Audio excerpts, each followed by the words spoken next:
एक ओंकार सतनाम करता पुरख निरभव निर्वैर अकाल मूर्त अजूनी सैभं गुर प्रसाद। बादशाह दरवेश दो जहाना दे वाली साहिब कमाल कामलुल इखलाक वरदो आलम शाह साहिब श्री गुरु गोबिंद सिंह जी महाराज जी की बख्शिश फतेह प्रवानो जी ਅਤੇ ਫਤਿਹ ਦਾ ਜਵਾਬ ਫਤਿਹ ਵਿੱਚ ਦਿਓ। ਵਾਹਿਗੁਰੂ ਜੀ ਕਾ ਖਾਲਸਾ ਵਾਹਿਗੁਰੂ ਜੀ ਕੀ ਫਤਿਹ। परम सत्कारयोग गुरु प्यारिओ, आप सारे ही धनता के योग हो जो इस वेले शब्द ब्रह्म सतगुरु संसार ते सदा कायम रहने वाली हस्ती सर्व मानवता के सर्व सांझे रहबर श्री गुरु ग्रंथ साहिब सच्चे पातशाह की पावन चरण शरण में बैठ करके ਜਾਂ ਆਪਣੇ ਆਪਣੇ ਘਰਾਂ ਦੇ ਵਿੱਚ ਜਿੱਥੇ ਜਿੱਥੇ ਵੀ ਲਾਈਵ ਦੇ ਰਾਹੀਂ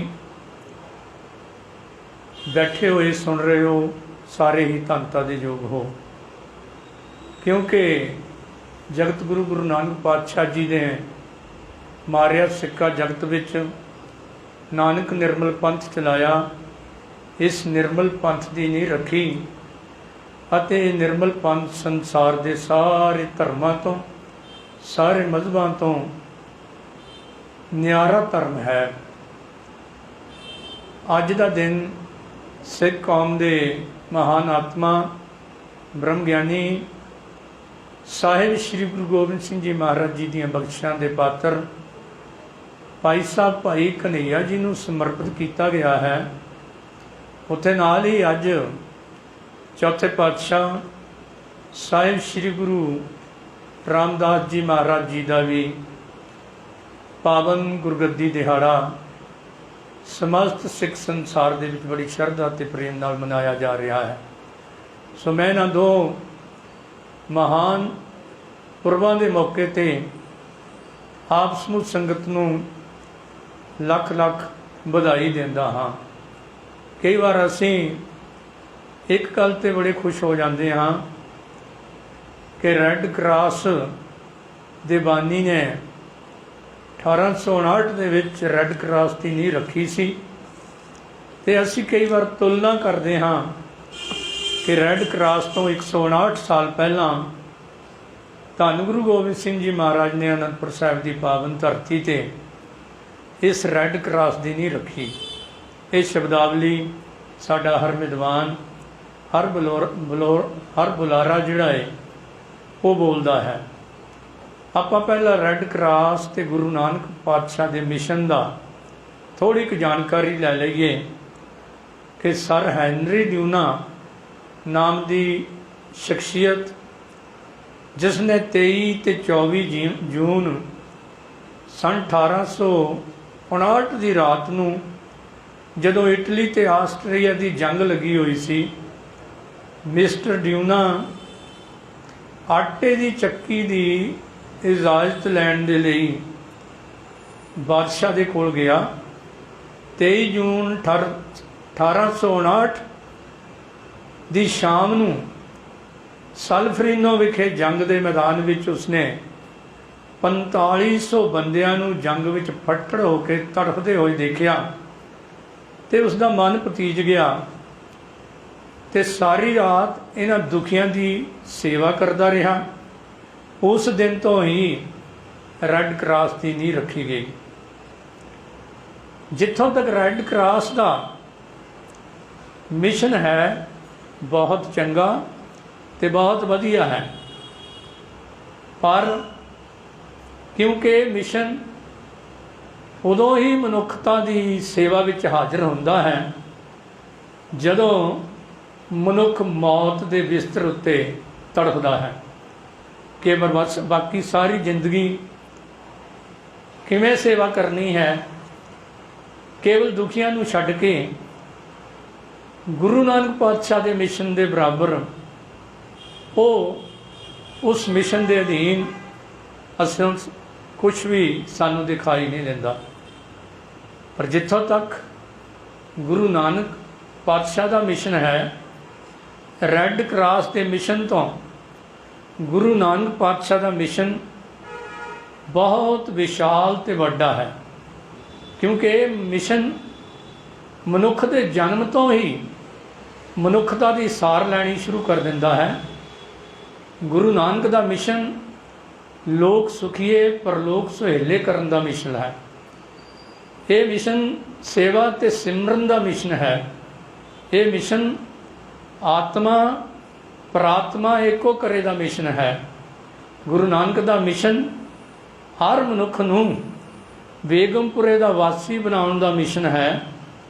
अपना विगार विराना सांढिआ जीवन मुक्ति जियो ते जीउण दिओ। जिहड़ी गल धन गुरु तेग बहादुर जी महाराज ने आखी सी, पै काहू को देत न पै मान तान, भाव ना डरो ते ना किसे नूं डराओ। गल की गुरु नानक पातशाह का मिशन सारे, जे मैं कह लवां होर मिशनां तो, जे धर्म लफ्ज़ां बोलां तां कट्टड़पणा ना मेरा गिण लिया जावे, होर सारे मिशनां तो वड्डा मिशन है।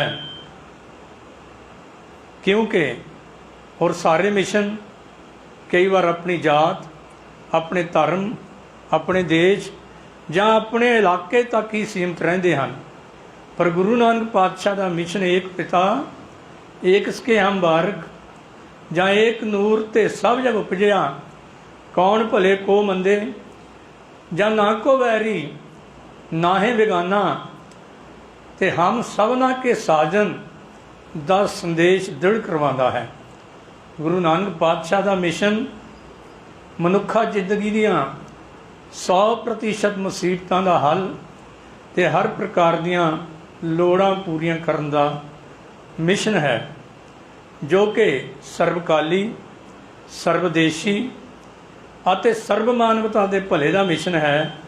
ऐसे महान गुरमत मिशन की नींह गुरु नानक पातशाह ने रैड क्रॉस तो लगभग 400 साल पहला ही रख दी सी। ਜਦੋਂ गुरु नानक पातशाह का पावन इतिहास ते उन्हां दा पावन फलसफा असीं पढ़दे हाँ, उदों पता लगदा है ये सारियां ही गल्लां सतगुरु गुरु नानक पातशाह ने 400 साल पहला मनुखता नूं समझा दित्तियां सन। क्योंकि टाइम इजाजत नहीं दिंदा। भाई साहब भाई कन्हैया जी का जीवन समझण तो पहला ये गल याद रखने वाली सिखां नूं माण होना चाहिए है कि सिख धर्म ने, सिख विचारधारा ने, जां गुरु नानक मिशन ने भारत का सब तो पहला कोड़ी घर तरन तारण की धरती ते खोल के एक मानवता नूं नवीं सेध दिती।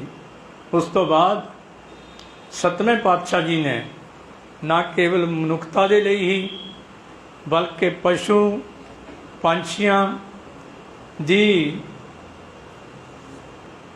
हिफाजत लई भी सब तो पहला शफाखाना कीर्तपुर साहिब की धरती ते खोल के अते सर्व मानवता के भले लई हिंदुस्तान का सब तो वड्डा जो हस्पताल सी वो कीर्तपुर साहिब की धरती ते खोलिया, जिथों बादशाहां दी औलाद ते खुद बादशाह आके भी दवाइयां प्राप्त करके अपना रोग निवृत्त करते रहे। एक कदम होर अगे सी।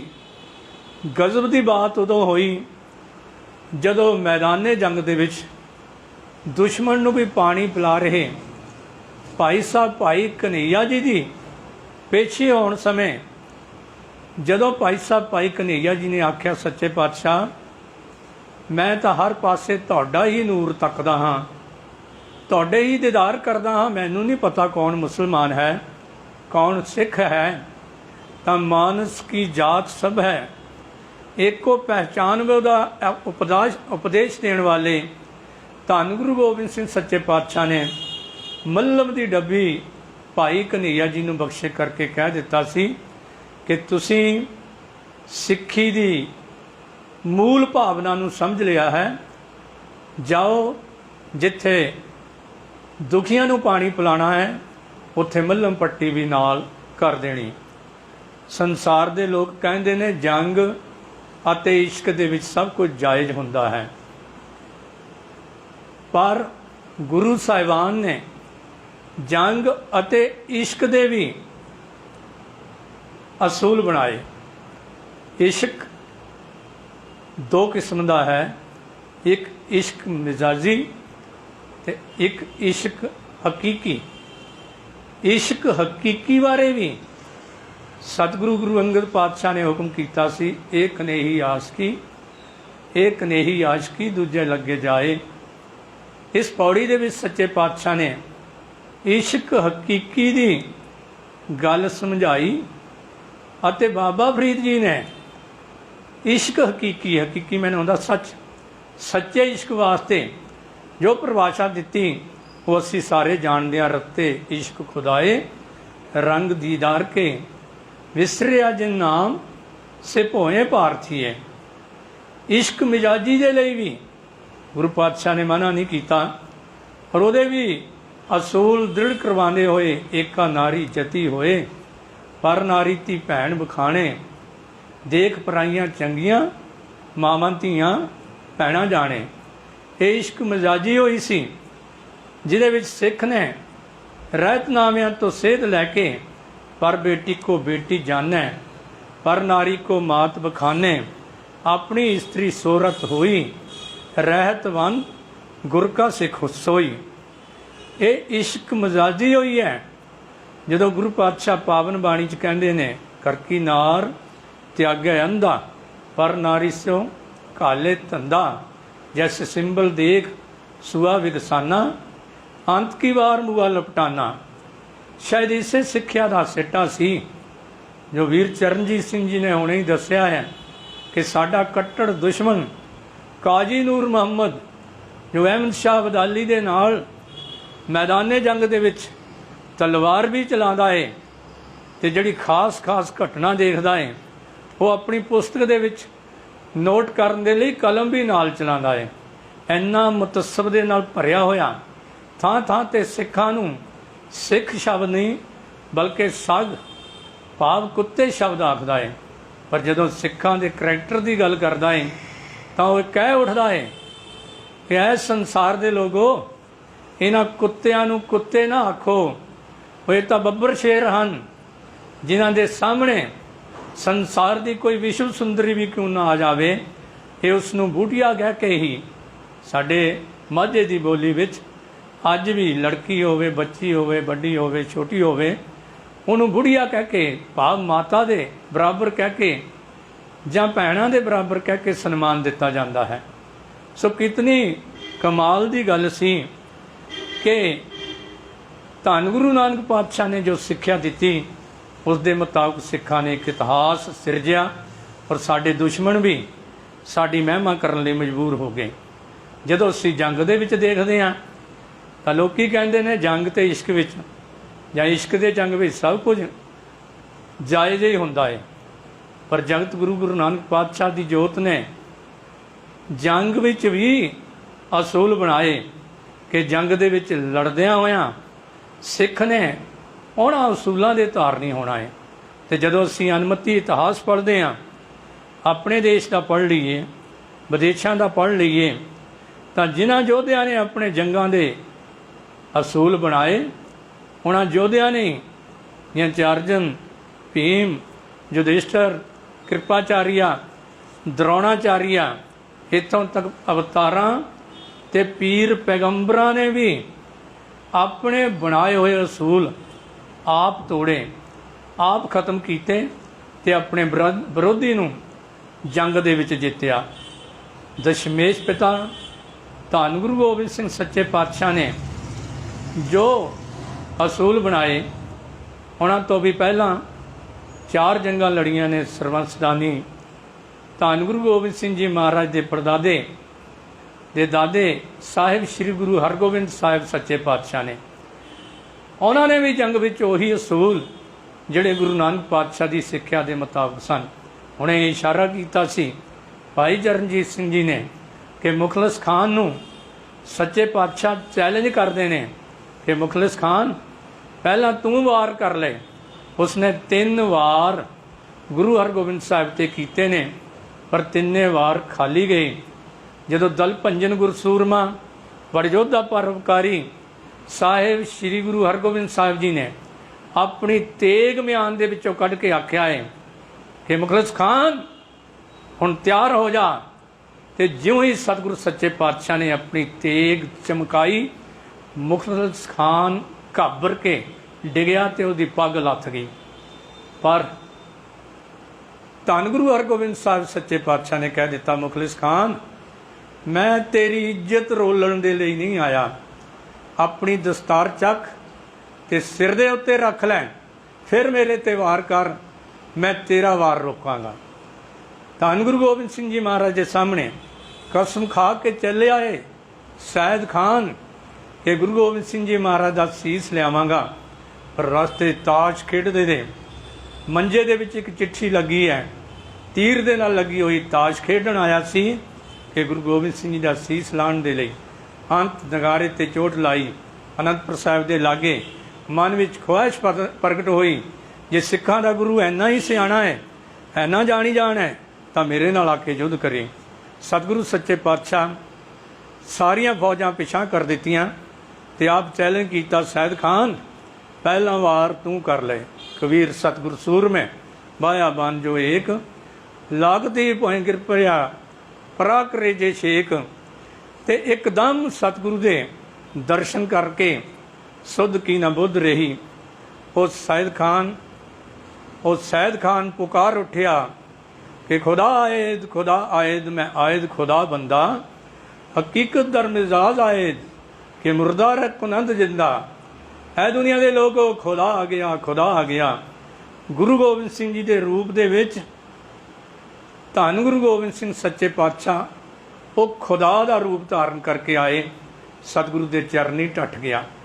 ਇਹ ਘਟਨਾ ਸੁਣਾਉਣ ਤੋਂ ਮੇਰਾ ਮਕਸਦ ਕੇਵਲ ਇਤਨਾ ਹੈ ਕਿ ਸਤਿਗੁਰੂ ਜੀ ਨੇ ਜੰਗ ਅਤੇ ਇਸ਼ਕ ਵਿੱਚ ਸਭ ਕੁਝ ਜਾਇਜ਼ ਨਹੀਂ ਪ੍ਰਵਾਨਿਆ।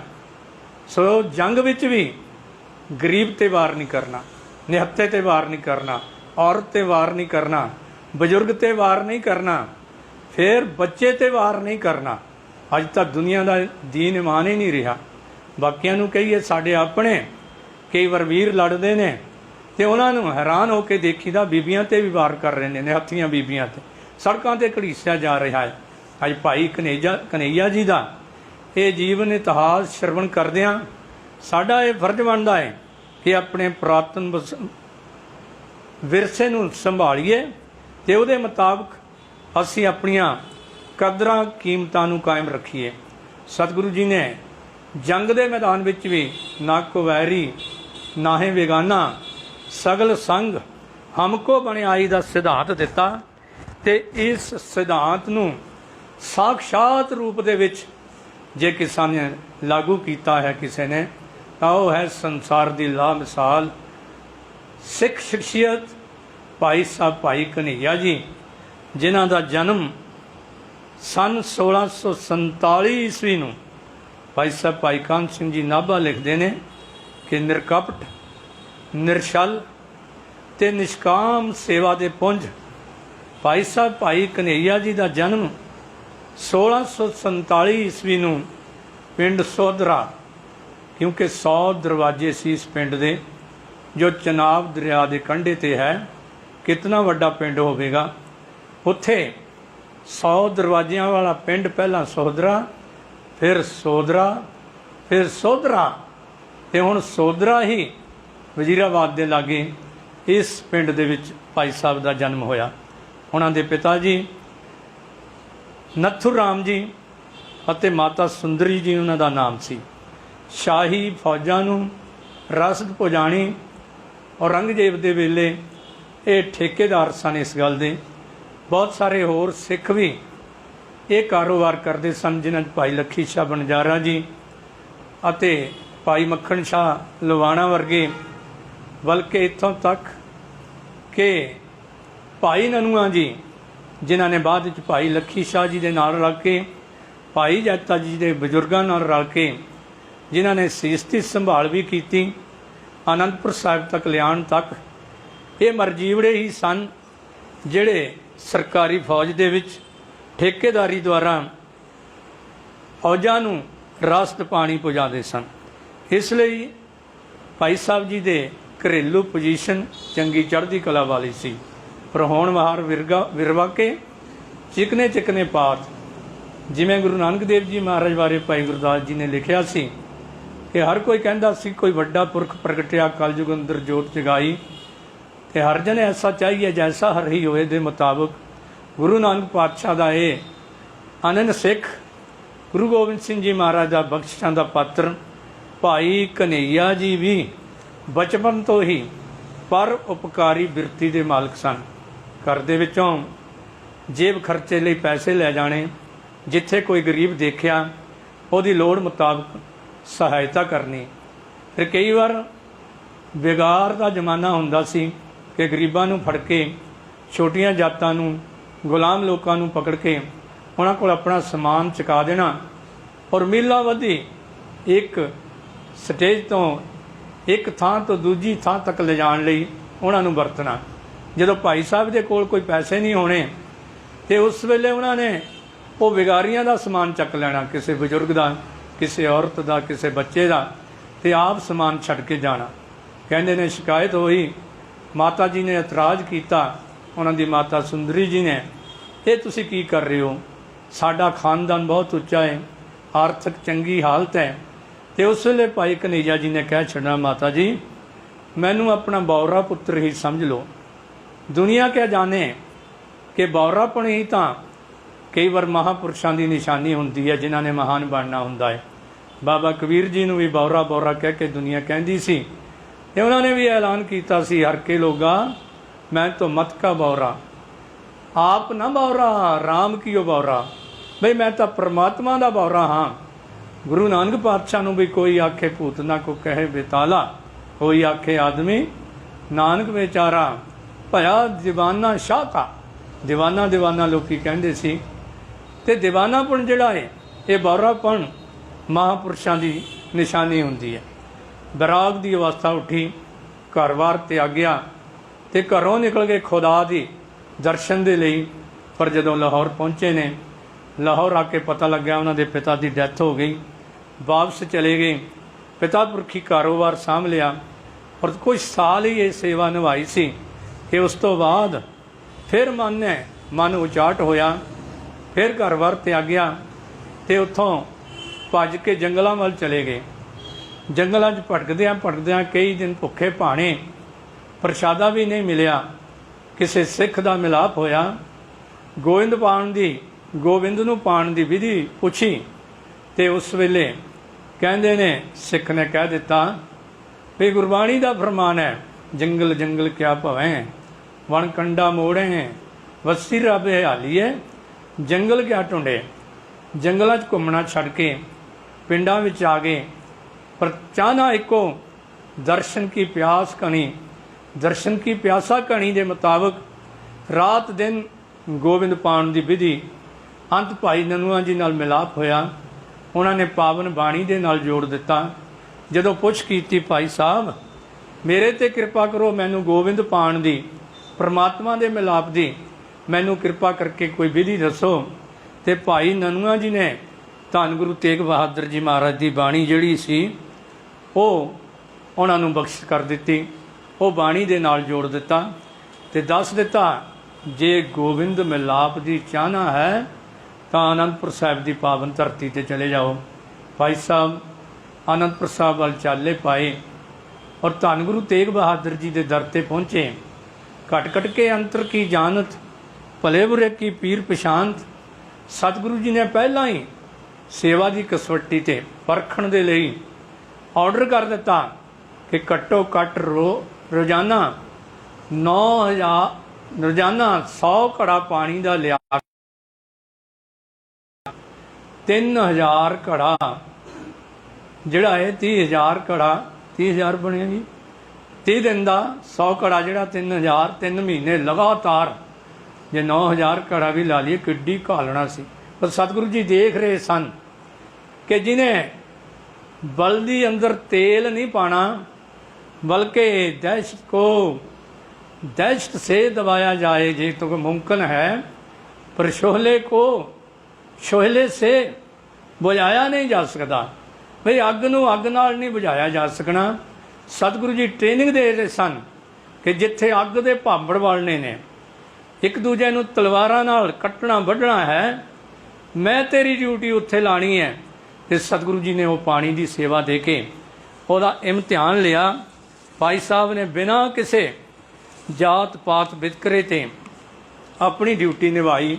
अंत एक दिन धन गुरु तेग बहादुर जी ने रहमत भरी नज़र दे नाल तकिया और पूर्व कर्म अंकुर जा प्रगटे, पेटियो पुरख रसक बैरागी, मिटियो अंधेर मिलत हर नानक, जन्म जन्म की सोई जागी। सतगुरु जी ने प्रसन्न होके हुक्म किया, भाई कन्हैया जी, भाई कन्हैया जी, तुहानू जो भरोसगी की दात प्राप्त हुई है, भरोसे की दात, विसाह दान असी रोजाना मंगते हैं, ये दात नूं अगे जाके वंडो। सतगुरु जी के हुक्म के मुताबिक अटक दरिया तो 20 मील उरे पिंड कवे दे विच धर्मशाला बनाई।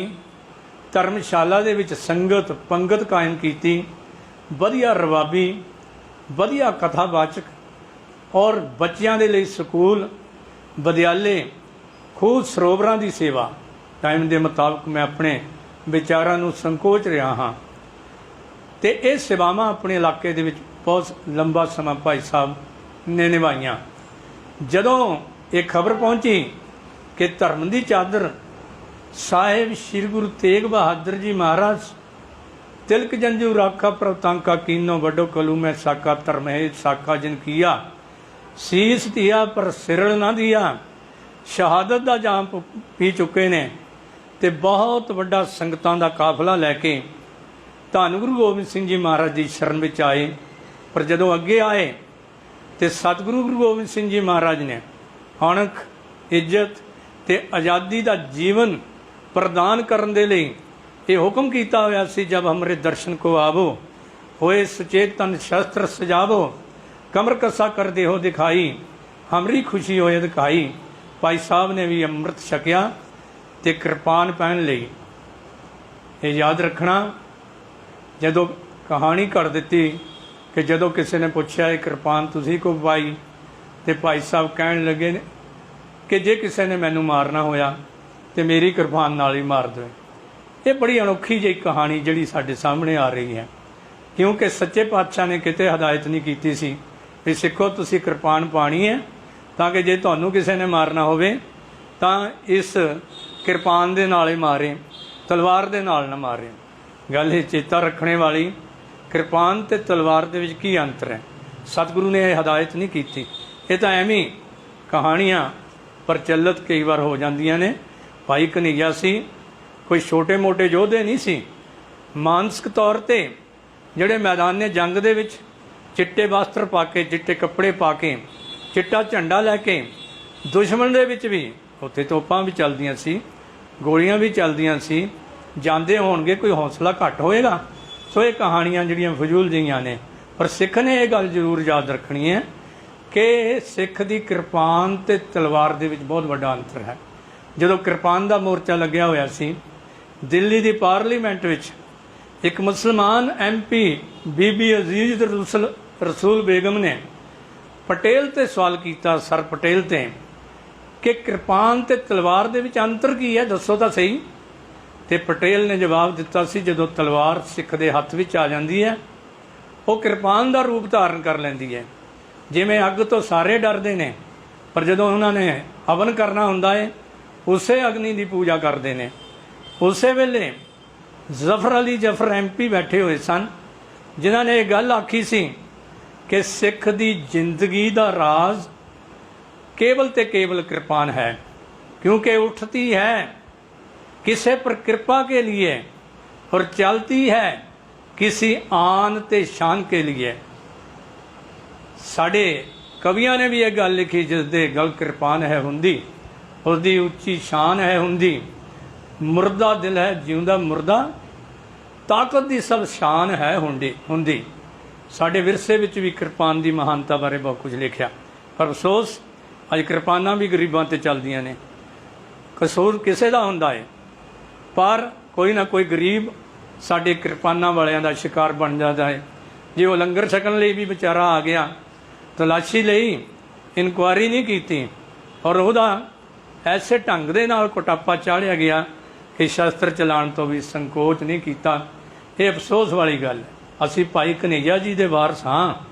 ਗੁਰੂ ਪਿਆਰਿਓ, ਇਹ ਗੱਲ ਚੇਤਾ ਰੱਖਣੀ ਹੈ ਕਿ ਭਾਈ ਕਨ੍ਹਈਆ ਜੀ ਨੇ ਕੇਵਲ ਇੱਕ ਵਾਰ ਪਾਣੀ ਨਹੀਂ ਪਿਲਾਇਆ, ਬਲਕਿ ਭਾਵੇਂ ਉਹ ਨਦੌਨ ਦੀ ਜੰਗ ਸੀ, ਭਾਵੇਂ ਉਹ ਬਜਰੂਰ ਦੀ ਜੰਗ ਸੀ, ਭਾਵੇਂ ਜੁਝਾਰ ਸਿੰਘ ਦਾ ਹਮਲਾ ਭਲਾਣ ਦੀ ਜੰਗ ਸੀ, ਭਾਵੇਂ ਨੂਹੋਂ ਦੀ ਜੰਗ ਸੀ, ਭਾਵੇਂ ਭੰਗਾਣੀ ਦਾ ਯੁੱਧ ਸੀ, 1687 ਤੋਂ ਲੈ ਕੇ 1704 ਤੱਕ ਅਨੰਦਪੁਰ ਦੀਆਂ ਜੰਗਾਂ ਵਿੱਚ ਭਾਈ ਸਾਹਿਬ ਨੇ ਹਿੱਸਾ ਲਿਆ। ਔਰ ਜਿਹੜੀ ਗੱਲ ਅਸੀਂ ਰੈੱਡ ਕਰਾਸ ਨਾਲ ਤੁਲਨਾ ਕਰਦੇ ਹਾਂ, ਇਹ ਤਾਂ 400 ਸਾਲ ਪਹਿਲਾਂ ਗੁਰੂ ਨਾਨਕ ਪਾਤਸ਼ਾਹ ਨੇ ਅਸੂਲ ਬਣਾ ਦਿੱਤੇ ਸਨ।